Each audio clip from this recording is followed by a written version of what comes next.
Media Monday, Cynthia Mallard here. Hey, good to see all of you and happy Monday again. Happy Inspirational Motivation Monday. And of course, happy International Women's Day to all of my phenomenal women across the world. Those of you who are just checking in with me. Yeah, so listen, we're going to have lots of great fun today, as we always do, as we talk all things media every single week. So listen, before we get started, be sure you're watching me, whether, on YouTube, wherever you're watching me, be sure to subscribe, right? Subscribe, drop me a comment, okay?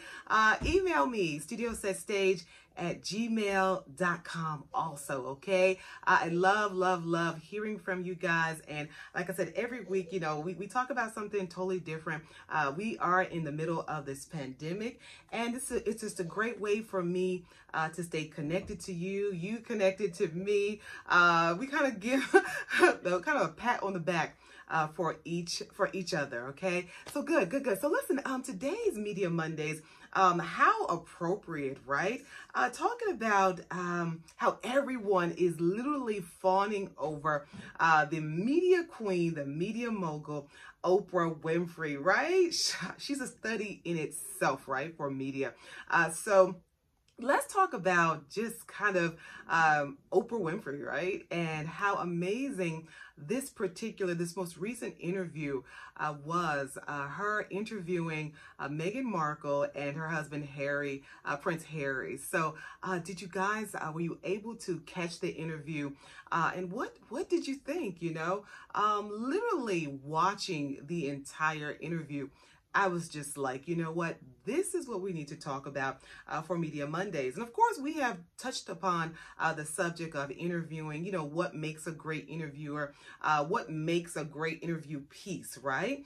And look at that. Look at this. The queen comes along, right? And solidifies her place as the queen and the king.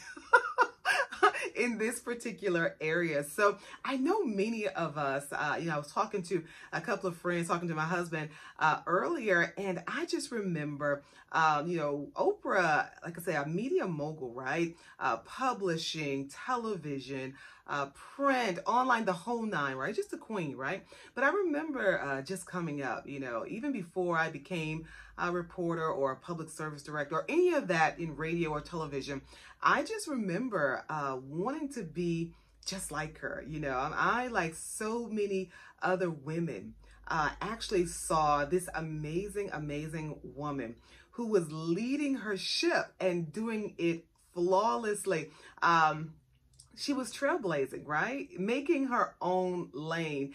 Today we know her as, the billionaire Oprah Winfrey. But at the roots, guys, she literally gave us a masterclass at what it takes, what a master interviewer does, what they look like, and the skill level that it takes to actually accomplish it. So listen, we always talk about, okay, Cynthia, of course I've gotten many questions. I've received many questions, in the past about, what makes a great interview. And like I said, we have tackled this, but I just wanted to bring it up again, just because of just the masterful interview that Oprah conducted with Meghan Markle and Prince Harry. And literally, you could not take your eyes away. Yes.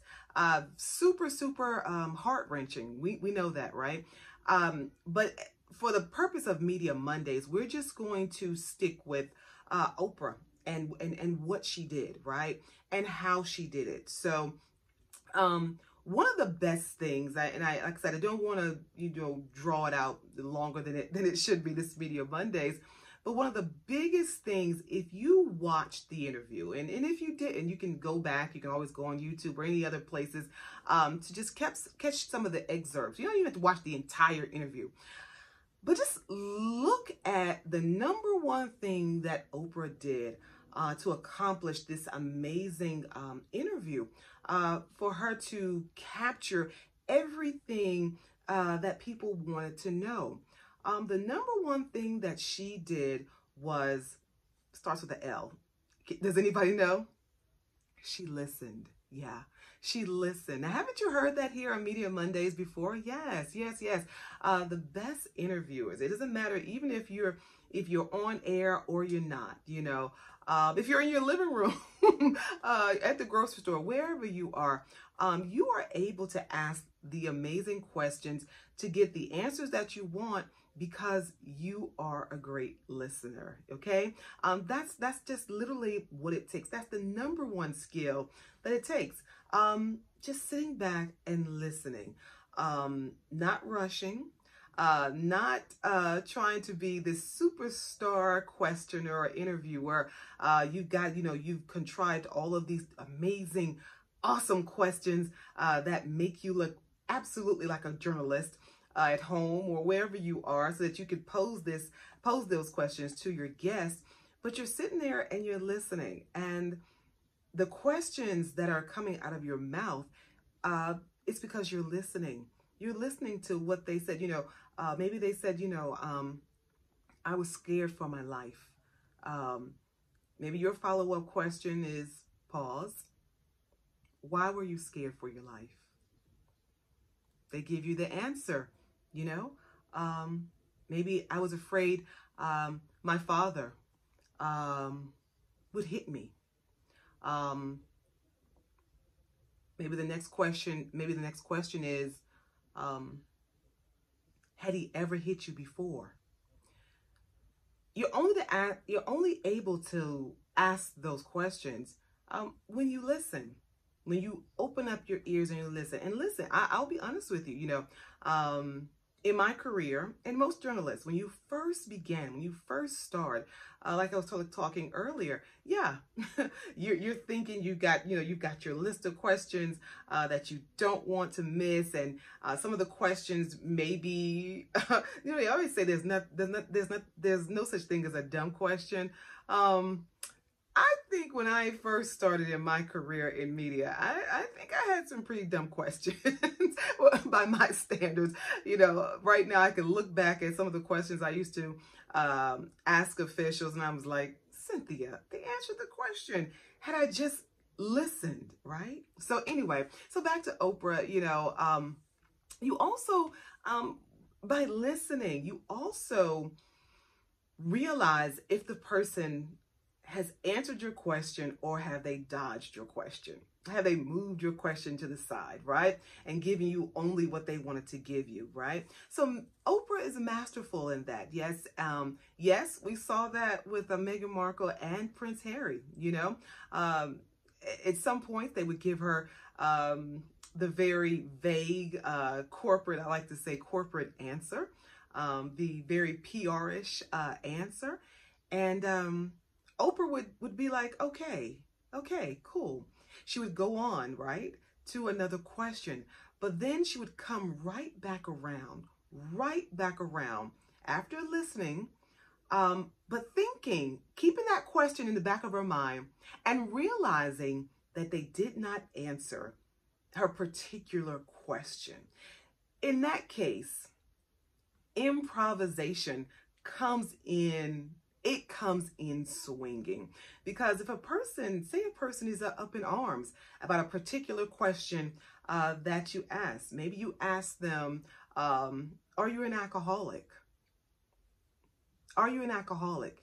Maybe they threw up their guard, maybe they threw up their arms, maybe they threw up their defense, right? And, gave you a very vague answer. You could move on to the next thing, possibly to ease them, to calm them.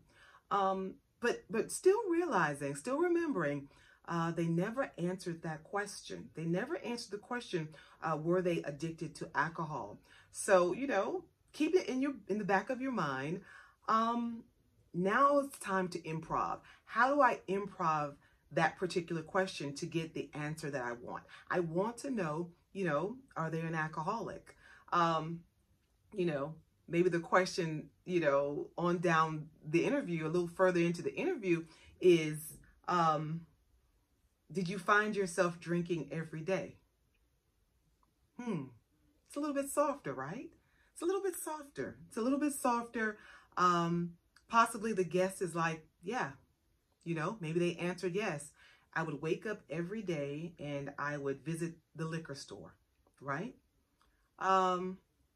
Maybe another question would be, did you feel like you couldn't go on without the alcohol? Most times the guest would either say no or yes, right? So you're getting the answer, right, that you really want. But yeah, so Oprah used many of those tactics, but the number one thing she used was her listening skills. The listening skills are paramount. And then, of course, following that up, I would say improv, right? So, like I said, I don't want to get too long. There is a lot that goes into it. And as you saw, the Queen Oprah handled it. There is a lot of rehearsal and practice. There's no way that Oprah could have conducted that amazing interview without the practice, without the rehearsal, without developing those skills of just listening and knowing how to improv a question, knowing how to get the answer several different ways. Yeah. Love you, Oprah. Love you, love you, love you. You have laid the blueprint. Wouldn't you say, guys?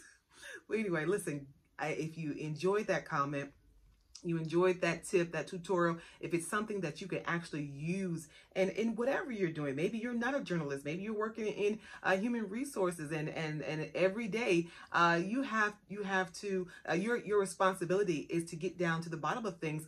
I promise you, the skill that Oprah used and the skill that I have used all of this time, 20 plus years in my career, it absolutely works. Okay. So again, if you're on YouTube and you're watching, be sure to subscribe to my channel right here, Studio Set Stage, with me, Cynthia Mallard. And don't forget, all social platforms, drop me a comment and even email me, studiosetStage@gmail.com. I'm Cynthia Mallard. And listen, I'll check you out next week. Okay. Come on back next week. Bye-bye.